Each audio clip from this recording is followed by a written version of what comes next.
TV Telugu news. Janagama జిల్లా గానుగపహాడ్ గ్రామంలో బ్రిడ్జిపై tipper అదుపు తప్పి పడిపోయింది. మహారాష్ట్ర నుండి సూర్యాపేటకు ఐరన్ లోడ్తో వెళ్తున్న టిప్పర్ ఎదురుగా వచ్చిన మోటార్ సైకిల్ ను తప్పించడానికి ప్రయత్నించగా ప్రమాదం జరిగింది. డ్రైవర్ సురక్షితంగా ఉన్నాడు. ఘటనా స్థలానికి చేరుకున్న పోలీసులు పరిశీలన చేస్తున్నారు. గత 3 సంవత్సరాలుగా బ్రిడ్జి నిర్మాణం పెండింగ్ లో ఉంది.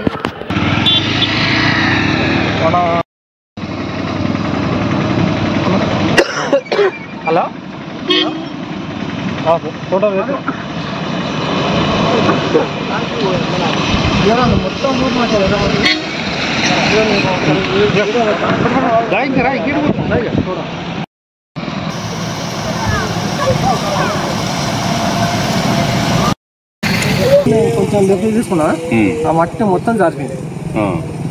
మొత్తం ఏమొస్తుంది లోడ్ అలా? ఐరన్ మొత్తం. ఎక్కడ నుండి ఎక్కడ వరకు వెళ్ళాలి? మహారాష్ట్ర నుంచి సూర్యాపేట బైక్ ఇటు వచ్చింది. కరెక్ట్ వచ్చే వరకు బైక్ సైడ్ ఇవ్వాలి.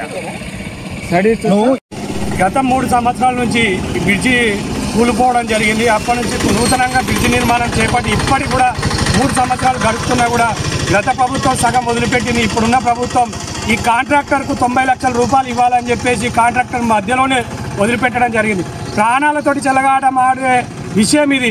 ఇప్పటికి ఎన్నో ప్రజా సంఘాలు, భారతీయ జనతా పార్టీ నుంచి అన్ని పార్టీల నాయకులు రోడ్లెక్కి జిల్లా కలెక్టర్ గారికి, మంత్రి దృష్టికి తీసుకువెళ్ళినా కూడా ఇప్పటికీ కలెక్టర్ ఆఫీసు ముందు 20 రోజులు దీక్ష చేసినా కూడా ఈ ప్రభుత్వం ఇంతవరకు నిమ్మకు నీరెత్తనట్టు ఉండడం జరిగింది.